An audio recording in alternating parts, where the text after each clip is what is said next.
दोस्तों, क्या आपने कभी सोचा है कि हम कहां से आए हैं? इस धरती पर इतने अलग अलग तरह के जीव जंतु और पेड़ पौधे कैसे बने? क्या ये हमेशा से ऐसे ही थे या समय के साथ बदल गए? आज से लगभग 160 साल पहले एक इंसान ने इन सवालों के जवाब खोजने के लिए पूरी दुनिया की सोच बदल दी। उनका नाम था चार्ल्स डार्विन और उनकी किताब थी द ओरिजिन ऑफ स्पीशीज।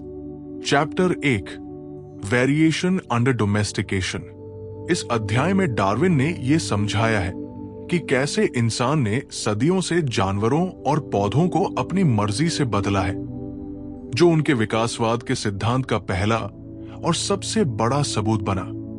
कल्पना कीजिए, अगर मैं आपसे कहूं कि आज आपके सोफे पर सोया हुआ वो छोटा सा कुत्ता और जंगल में शिकार करने वाला खूंखार भेड़िया, ये दोनों कभी एक ही थे, आप शायद यकीन न करें। लेकिन आज से 160 साल पहले चार्ल्स डार्विन ने अपनी किताब के पहले ही अध्याय में एक ऐसी कहानी सुनाई जिसने साबित कर दिया कि जीवन को बदला जा सकता है। उन्होंने हमें दिखाया कि इंसान हजारों सालों से अपने घरों और खेतों में भगवान की भूमिका निभा रहा है। चलिए जानते हैं कैसे।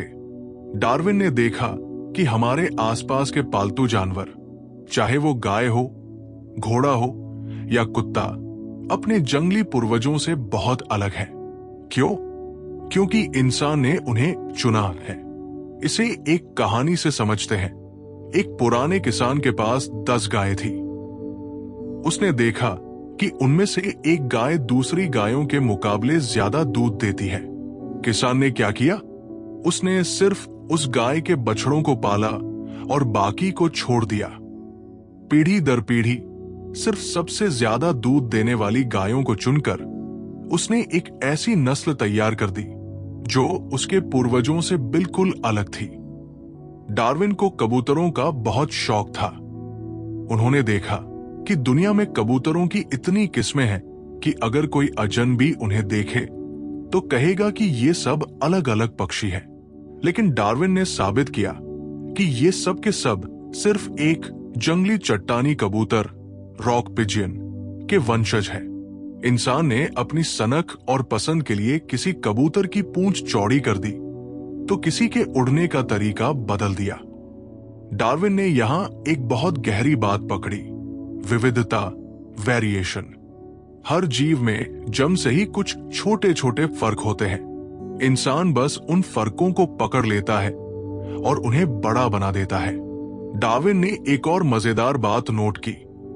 उन्होंने पालतू बत्तखों की हड्डियों की जांच की। उन्होंने पाया कि पालतू बत्तख के पंखों की हड्डियां हल्की और पैरों की हड्डियां भारी हो गई थी। क्यों?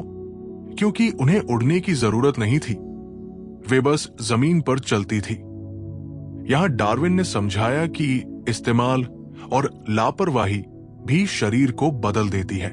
जो अंग काम नहीं आता वो कमजोर हो जाता है। ये बदलाव धीरे धीरे उनकी अगली पीढ़ी में भी दिखने लगता है। डार्विन कहते हैं कि जरूरी नहीं कि हर बदलाव सोच समझ कर किया गया हो। पुराने समय के शिकारियों ने शायद ये नहीं सोचा होगा कि वे नस्ल सुधार रहे हैं। उन्होंने बस अनजाने में उन कुत्तों को ज्यादा खाना दिया और बचाया जो शिकार में अच्छे थे। हजारों सालों के इसी अनजाने चुनाव ने जंगली जानवरों को हमारे वफादार साथियों में बदल दिया। अध्याय 1 का निष्कर्ष, डार्विन का मास्टर स्ट्रोक।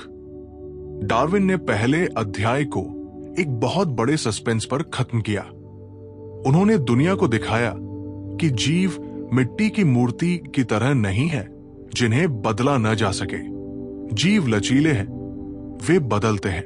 उन्होंने तर्क दिया, अगर इंसान की छोटी सी बुद्धि कुछ ही सालों में जीवों का रूप बदल सकती है तो जरा सोचिए, ये विशाल प्रकृति जिसके पास करोड़ों साल का समय है और जो हर जीव की बारीकी से जांच करती है, वो क्या कर सकती है? यही वो सवाल था जिसने दुनिया को डार्विन के अगले सबसे बड़े राज की ओर मोड़ा, नेचुरल सिलेक्शन। ये था डार्विन की किताब का पहला अध्याय। अगले अध्याय में हम जानेंगे कि कैसे जंगल में बिना किसी इंसान के प्रकृति खुद जीवों को चुनती है। अगर आपको ये कहानी पसंद आई तो कमेंट्स में बताएं और अगले पार्ट के लिए सब्सक्राइब करें।